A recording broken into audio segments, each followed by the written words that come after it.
여러분이 복음을 전하는 자의 입장에서 오늘 말씀을 좀 새기시고 주님의 뜻이 여러분을 통해서 또 새롭게 이어지기를 간절히 바랍니다. 우선 전하려는 자입니다. 사도행전에 복음을 전하는 사람들의 모습을 보면 마치 내일이 없는 것 같습니다. 분명히 예수 그리스도의 복음을 영접하고 오실 주님을 예비하라고 하는 내일에 대해서 이야기를 하고 있지만 오늘 죽어도 좋다는 각오로 복음을 전하고 있는 것 같습니다.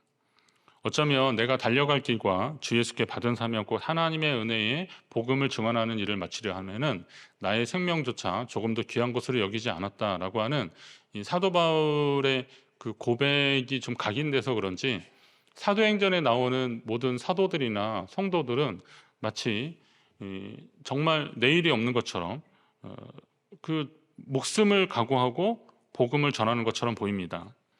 초대교회 당시에 가장 위험한 말은 나는 그리스도인입니다 라는 말이었다고 합니다. 여러분 한번 해보실래요? 나는 그리스도인입니다. 나는 그리스도인입니다. 이 말을 함과 동시에 그 사람은 붙잡히게 됐고 그리고 감옥에 갇히거나 사자밥이 되는 그런 상황이었습니다. 가장 위험한 말입니다. 그러나 성도들은 복음으로 살고 복음을 위해서 자신의 생명을 아끼지 않았던 것입니다. 초대교회 성도들만 그랬겠습니까? 오늘 우리 교회를 비롯한 이 땅의 교회들, 아니 세상의 모든 교회들이 존재가 가능한 것은 바로 순교를 각오하고 복음을 전한 믿음의 사람들이 있었기 때문인 겁니다. 오늘날 교회가 어렵다고 합니다. 성도가 줄었고 교회 학교가 약해졌다고 합니다. 위기 극복을 위한 해답을 여러 기관에서, 여러 연구소에서 많이 내놓습니다. 대안을 내놓는데 가만히 보니까 처음에는 그런 내용들이 좀 참신하고 또 들을만하고 그랬는데 이게 반복적으로 나오거나 아니면 그런 세미나를 하면서 회비가 상당한 걸 보면서 이걸로 먹고 사는 사람들이 있는 거 아닌가. 그러니까 교회의 위기를 통해서 먹고 사는 사람들이 있다라는 생각에 좀 씁쓸했습니다.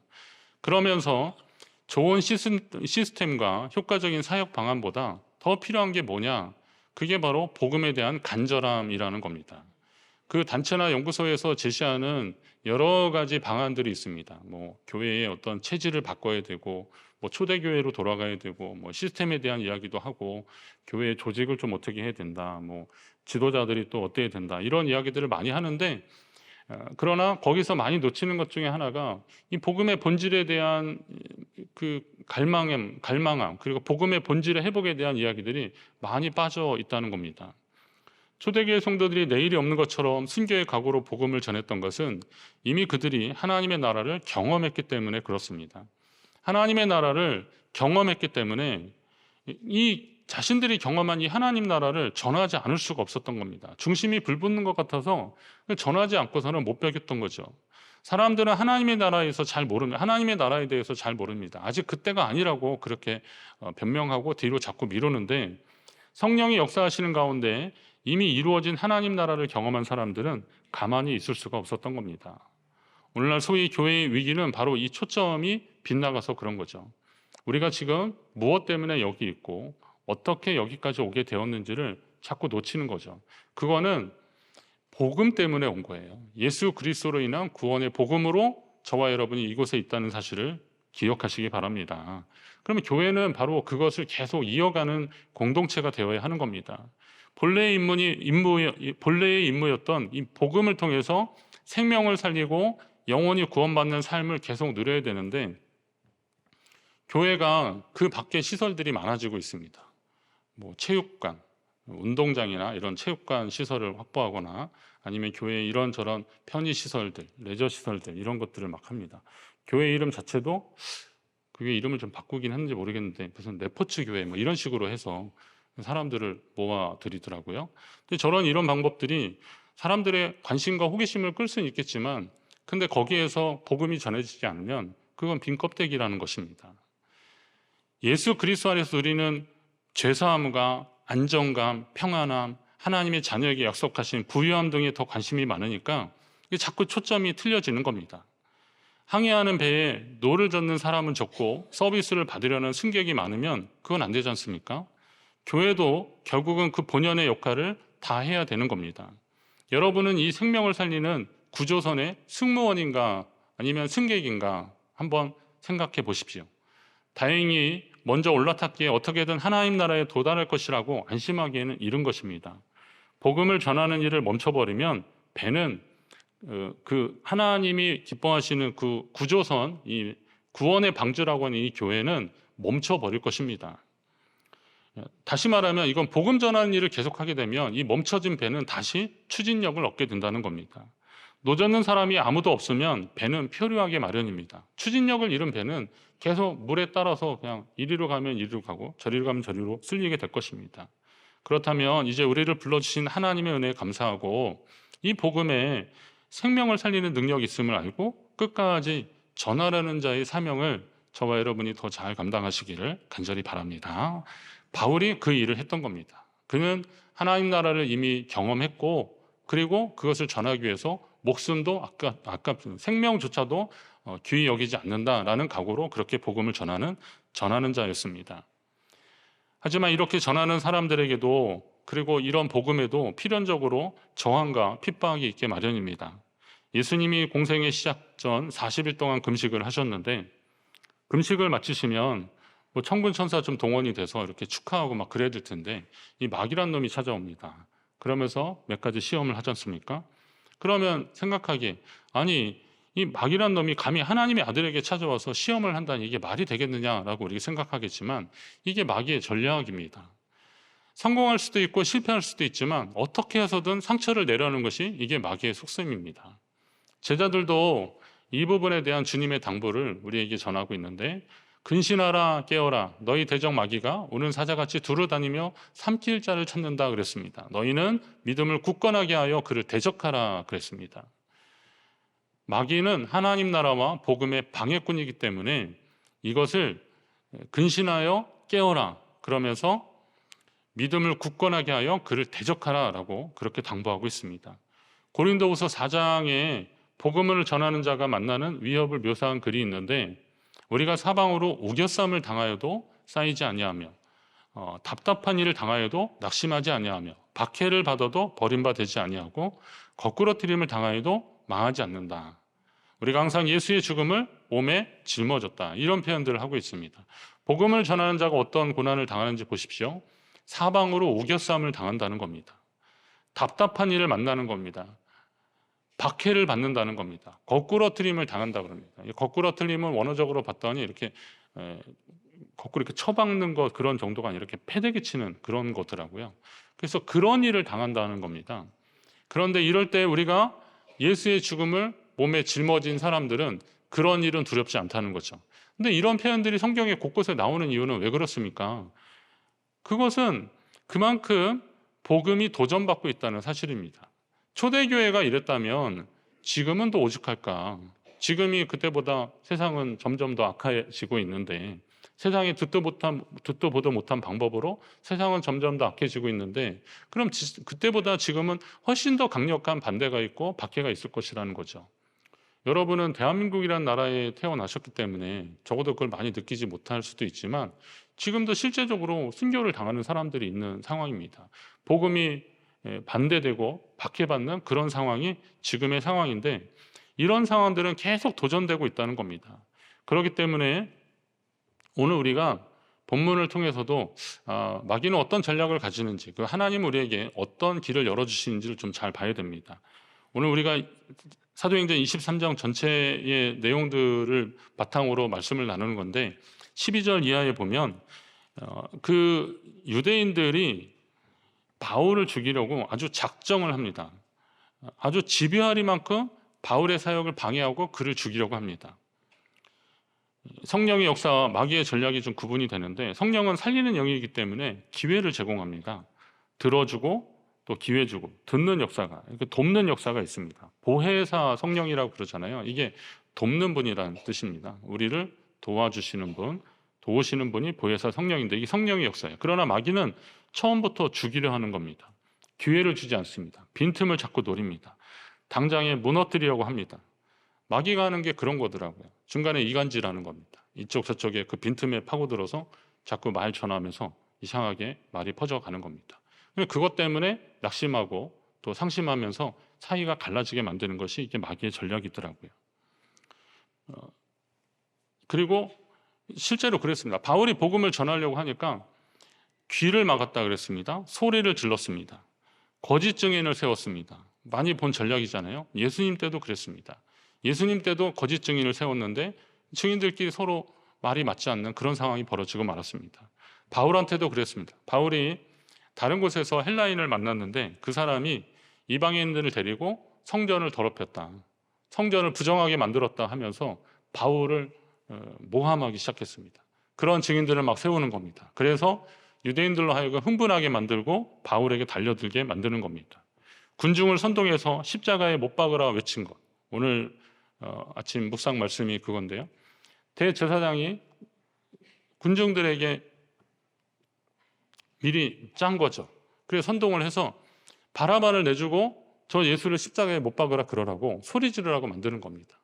그러니까 영문도 모르는 사람들은 그냥 대제사장이 하는 말이 맞겠지 하면서 그렇게 소리 질렀습니다. 이게 마귀의 전략입니다. 그런데 이런 일들이 반복되면 어떤 효과가 있냐면 좀 무뎌지는 겁니다. 영적인 경계, 이런 긴장감 이런 것들이 좀 느슨해지더라고요. 대한민국이 북한이 자꾸 미사일 쏘니까 우리 뉴스를 하도 많이 보니까 또 쐈네 그러는데 외국에서는 그런 거 한번 있으면요 비상이 걸리고 그런 정도랍니다. 우리 친구가 미군 중령인데 그랬는데 대한민국이 아주 위험 지역이랍니다. 이쪽 지역에서 근무를 하면 특별 수당도 더 주고 그리고 다음에 네 가고 싶은 데 가는 것 정하라는 겁니다. 지금 하와이 가 있습니다. 여기서 근무하고 그쪽에 가 있더라고요. 이런데 대한민국 사람들은 또 쌌나 보다 이렇게 생각하는 거죠. 그러니까 이런 일들이 계속 반복되면 그냥 경계가 느슨해지는 겁니다. 근데 이것도 마귀의 전략이라는 거죠. 자꾸 공격당하면 위축되기도 합니다. 복음으로 세상 앞에서 담대하고 당당하라는 말씀을 들었는데 이게 자꾸 반복되니까 소극적으로 변하게 되는 겁니다. 나는 그리스도인입니다. 이런 이야기를 취업을 준비하는 학생들이 자기소개서에 그 종교란에 요즘 그걸 묻는데도 많지 않은데 그걸 쓰는 것을 주저하게 만드는 상황이 요즘 상황이라는 거죠. 위축시키는 겁니다. 교회를 계속 그렇게 보니까. 저는 교회가 세상의 소리를 귀를 막아야 한다는 그런 차원의 말씀을 드리는 건 아닙니다. 물론 잘못된 것을 말할 때 겸허하게 듣고 변화가 있어야 될 것입니다. 분명히 그건 필요합니다. 그런데 복음으로 인한 시험과 인간적인 시험은 좀 차이가 있습니다. 이걸 좀 구분할 줄 알아야 됩니다. 인간적인 시험은 여러 가지가 있겠지만 중요한 것은 지금 만나는 시험이 하나님 나라와 그 의를 위한 것들이라면 우리는 조금 더 담대해야 될 것이고 그리고 더 힘을 내야 하는 것이 분명합니다. 만약에 그렇지 않다면 내 안의 욕심과 죄성을 좀 살펴서 주님께 좀 더 겸손히 나아가는 과정이 있어야 할 것입니다. 그러면 세상이 이런데 그런 속에서 우리가 그런 것만 보면 탄식이 나오고 앞이 캄캄하고 그럴 텐데 오늘 저는 여러분에게 그럴 필요가 없다. 하나님이 우리를 도우신 손길을 한번 좀 보자라는 말씀을 드리려고 하는 겁니다. 하나님은 살리려는 자를 우리에게 계속 보내주시는 겁니다. 긴박한 상황에서 바울을 돕는 손길들이 있습니다. 나중에 그 중간에 23장 중간에 글라우디오 루시아라고 하는 천부장인데 천부장 이름이 글라우디오 루시아라는 천부장인데 그는 바울을 예루살렘에서 가이사라에 있는 총독에게 정식 재판을 받을 수 있도록 보내게 됩니다. 그런데 중간에 바울의 조카가 아까 그 이야기를 한 거죠. 지금 바울을 죽이기까지는 먹지도 마시지도 않겠다고 결심한 결사대가 40명이나 있다는 거예요. 그래서 바울이 지금 그 군영 밖에서 그러니까 군대 안에 있겠죠. 천부장이 보호 아래 있을 텐데 여기서 딱 나와서 나가는 길에 그를 급습해서 죽이려고 맹세한 사람들이 있다는 겁니다. 이 얘기를 들으니까 천부장이 바울을 위해서 보병 200명, 마병 70명, 그리고 창병 200명. 그러니까 천부장은 자기 휘하에 한 1000명의 군사를 다스리는 사람인데 절반 가까이의 군사를 내줘서 바울 한 사람을 보호하려는 겁니다. 좀 너무하지 않나 하는 생각이 드는 거죠. 아니 바울이 얼마나 대단할까 그런 생각이 들었습니다. 그런데 사도행전 22장 그 뒷부분에 보면 그런 게 있습니다. 바울이 이제 자기가 채찍에 맞게 됐고 고난당하게 되니까 그 근처에 있는 백부장한테 얘기하는 거예요. 로마 시민인 나를 죄도 정치 않고 이렇게 때려도 되느냐라고 묻는 겁니다. 그랬더니 이 백부장이 화들짝 놀라서 천부장한테 달려갑니다. 지금 저 사람이 로마 시민이라고 그럽니다. 그랬더니 천부장이 막 달려와서 너가 정말 로마 시민 맞냐라고 확인하는 과정이 있습니다. 이건 왜 그러냐면 로마 시민이라는 것은 그 제국에서 그 시민권은 굉장히 상당한 지위였던 겁니다. 그거는 황제 앞에 언제든 재판을 받을 권리를 주장할 수 있는 것입니다. 그러니까 로마 시민 하나가 잘못되는 것은 하나 군대를 잇는 것 같은 그런 자존심을 해치는 그런 일들이었기 때문에 어떻게 하든 로마 시민을 보호하려고 하는 그런 정책이 있었습니다. 그러면 바울이 분명히 유대인인데 어떻게 로마 시민이라고 할 수 있는가? 이중 국적을 이야기할 수 있는데요. 제가 그 학생 때 이 바울에 대한 논문 쓰면서 바울의 로마 시민권에 대한 걸 좀 찾아봤는데요. 여러 가지 통로가 있어요. 오늘 여기 루시아라고 하는 이 천부장은 나는 돈을 주고 샀는데 너는 어떻게 했냐 이렇게 물어보는 거 보면 돈을 주고도 로마 시민권을 샀습니다. 근데 그게 뭐 조금 들었겠습니까? 어마어마한 돈을 든 거죠. 그런 권리를 보호받으려니까. 그런데 바울은 길리기아 다소 지역인데 지금 이제 튀르키예 지역인데요. 이쪽 지역에서는 로마 제국이 정복 전쟁을 할 때에 혁혁한 공을 세운 집안에 로마 시민권을 주는 겁니다. 그럼 이게 이제 상속이 돼서 그의 아버지나 할아버지 때 그걸 받았기 때문에 바울은 그 길리기아 다소 지역의 출신으로서 로마 시민권을 소유한 사람이 된 것입니다. 그런데 이 천부장은 그럼 자기가 돈을 주고 산 사람이기 때문에 만약에 자기 책임하에 있는 지역에서 로마 시민이 잘못돼서 몰매를 맞아 죽었다 그러면 아주 위험한 상황이 된 거죠. 그래서 바울을 좀 과하다 싶을 정도로 그 한 명 보호하는데 470명을 동원해서 그를 보호하기로 한 겁니다. 저는 말씀을 읽다가 그런 생각을 해봤어요. 아니 로마 시민 하나 보호하는데 이렇게 많이 동원이 된다면 오늘 우리 같은 사람은 무슨 시민입니까? 춘천 시민 정도 가지고 제가 말씀드리겠습니까? 우리는 다 무슨 시민이에요? 천국 시민이라는 거죠. 여러분 천국 시민이심을 믿으십니까? 그렇다면 예수로 구원받은 천국 시민된 우리를 하나님이 그냥 내버려 두지는 않으신다는 겁니다. 어디 가서 패대기 쳐지게 놔두지는 않으신다는 거예요. 하나님이 보호하신다는 겁니다. 그렇다면 하나님의 그런 보호를 과잉 보호가 되지 않도록 우리도 하나님이 우리를 부르신 목적과 그 사명에 맞는 삶을 살아야 한다는 거예요. 그게 뭐겠어요? 이 생명의 일들을 해야 된다는 겁니다. 구원의 복음을 전하는 일을 해야 한다는 것입니다. 성도는 복음으로 살 때 당당하고 담대할 수 있는 겁니다. 여러분이 복음으로 살고 복음을 전하는 일에 최선을 다하시기를 주의 이름으로 부탁드립니다. 지난 주간에 그 아시안컵 축구대회 4강전을 앞두고 주요 선수들끼리 충돌했던 문제가 연일 뉴스를 계속 타고 있습니다. 요즘 선거 공천 뉴스도 궁금한데 그거는 거의 비등하게 계속 이야기가 나오더라고요. 근데 그도 그럴 것이 국민적 관심사가 굉장히 컸기 때문에 보도하는 것 같습니다. 춘천 출신 손흥민 선수와 연관된 일이라서 더 관심 있게 보게 되었습니다. 근데 그런 일을 겪고도 이 팀 스포츠인 이 축구 경기에 나섰다는 이 선수들도 참 대단하다는 생각이 들었습니다. 여러분 축구 경기가 그냥 공 뻥뻥 차는 게 아닙니다. 그건 전략도 있고 전술이 있는 겁니다. 그러니 그 감독을 거의 한 30억 가까이 1년에 연봉이 한 29억인가 30억이라는데 그 돈 데리고 가져오는 겁니다. 아니 모셔오는 겁니다. 그러니까 이 보통 전략이 아니잖아요. 저도 우리 그 청년 학생 중에서 축구 국가대표 상비군 있어서 그 경기 한번 몇 번 보러 갔거든요. 정말 축구장에서 경기를 보면요. TV 그걸로 보는 거하고는 또 차원이 다른데 근데 TV에서 볼 때는 해설자들이 다 설명을 해줘서 아는데 경기장에서는 뭐가 뭔지 하나도 모르겠대요. 골이 들어간지 안 들어간지 솔직히 모르겠어요. 이렇게 그물망을 탁 치면 들어간 줄 아는데 골이 안 되기도 하고 그러는데 근데 보니까 그 전략들이 다 있는 겁니다. 그래서 저쪽 앞에 선수가 달려갈 때 수비수를 속이고 업사이드 라인 그 전술을 피해야 되니까 그렇게 뒤로 침투해서 공을 넣어줘서 골을 넣어야 되는데 이게 보통 사인이 맞으면 안 되는 겁니다. 그런데 전날에 그렇게 다툰 선수들이 다음날 경기를 했다니 이것도 대단한 거예요. 마치 목사인 제가 아내랑 대판 싸우고 그 이단에 서서 할렐루야 막 이러는 것 같은 이런 생각이 나더라니까요. 결과가 말했죠. 피파랭크에 한참 뒤진 나라한테 그냥 0대2로 지고 말았습니다. 그러다 보니까 그런 생각이 드는 거죠. 이 브라질이나 아르헨티나 같은 이 축구 강국이 월드컵에서 이 세계적으로 내려오는 선수들이 주축이 돼서 우승을 한다는 건 이건 보통 일이 아니구나. 그냥 선수가 뭐 메시라고 하는 선수가 잘해서만이 아니라 이 팀을 잘 이루는 거구나. 그래서 박지성 선수 때문에 유명했던 그 퍼거슨 감독이 그런 말 했잖아요. 팀보다 위대한 선수는 없다. 그런 거거든요.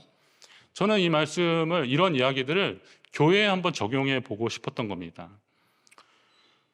우리 믿음의 공동체가 우리가 하나님의 말씀으로 살고 믿음으로 살고 복음을 전할 때 여러 가지 시험과 어려움을 만나는데 단순히 이것이 하나님의 도우심만이라고만 생각한다면 그거 되게 막연하다는 거죠. 그러면 하나님의 도움은 어디서 오는 거냐? 내가 산을 향하여 눈을 드는데 나의 도움이 어디서 올까? 산을 보는 것 같지만 결국은 하나님은 성령의 돌보심 가운데 함께하는 믿음의 동지들을 통해서 하나님의 도우시는 손길을 공급하신다는 겁니다. 그러니까 우리 주변에 나와 함께 예배하고 나와 함께 찬양하는 이 분들을 통해서 하나님은 도우시고 인도하신다는 겁니다. 사진 한 장 보실래요? 한번 보다가 이게 초등학교 시험 문제인데요. 문제가 이거예요. 다음 중 공든탑은 무엇인지 설명을 읽으며 알맞은 그 말에 영표를 해보세요. 자, 1번이 공든탑이냐 2번이 공든탑이냐 그런데 여러분 보시기에는 1번 같습니까? 2번 같습니까? 공든탑이. 동시에 말해서 헷갈리는데요. 자, 1번, 2번. 예, 지금 다 잘 모르겠다. 헷갈리시죠? 1부 때 물어봤더니 2번을 더 압도적으로 많이 드셨더라고요. 그런데 얘도 그렇게 생각했던 것 같아요. 그래서 공든탑이란 탑을 쌓는데 많은 노력과 정성을 들여 쌓은 탑을 말합니다. 이건 맞았어요. 따라서 두 개의 탑 중에 그러한 노력과 정성을 들여 쌓은 탑은 얘는 2번이라 그랬더니 땡 한 거예요. 그러니까 이 부모님이 좀 속상했는지 이게 뭐냐 그러면서 한번 도대체 공든탑이 뭐냐 한번 내치든지 한번 해보자라고 올린 겁니다. 근데 출제자는 아마도 1번이라고 생각을 했던 것 같습니다. 그래서 이거에 대한 이제 이야기들이 많이 있는데 2번이 정답이라고 생각한 어떤 누리꾼이 그렇게 했습니다. 2번의 난이도가 훨씬 높다. 이건 집중력과 스킬도 있어야 가능하다. 쓰러지고 다시 쌓고 이거를 반복해야 된다. 1번은 대충 쌓아도 모양이 나온다. 그러니 2번이 답이다 라는 겁니다. 그런데 어떤 분이 그런 글을 썼어요. 1번은 꾸준한 노력으로 만들어낼 수 있는 결과물이지만 2번은 특별한 능력과 운을 요구한다. 그렇기 때문에 공든탑은 1번이다. 이 정도 되면 문제를 낸 분이 좀 잘못 낸 거예요. 좀 변별력 있는 그림을 좀 했어야 되는데 그렇게 된 거죠. 간혹 2번과 같은 탑을 쌓는 사람도 있을 수 있습니다. 세상에 이런 일이 그런데 보면 이렇게 무게중심 잡아가지고 막 쌓는 분들이 있잖아요. 저는 이렇게 하면 떨어지지만 그분들은 아마 이렇게 하면 이거 세울 겁니다. 예, 그 무게가 쏠리는 대로 해가지고 하더라고요. 제가 그거 보고 너무 감명을 받아서 한 30분 동안 연필을 한번 세워보려고 했더니 시간이 후딱 가는데 전혀 안 세워지더라고요. 안 됩니다, 그거는. 그런데 이걸 하는 사람들이 있어요. 그러니까 2번 탑은 한 사람이 집중해서 싸우면 몰라도 여러 사람이 싸우면 아마 불가능할 겁니다. 이게 중요하더라고요. 한 사람이 좀 특별한 재능이 있는 사람이 싸우면 2번 탑은 쌓을 수 있을 겁니다. 그러나 우리 공동체가 쌓아야 할 이상적인 탑은 1번과 같은 탑이라는 거죠. 기초부터 하나하나 쌓아서 그렇게 올려서 다음 사람 누구라도 가서 얹어 놓으면 되는 거.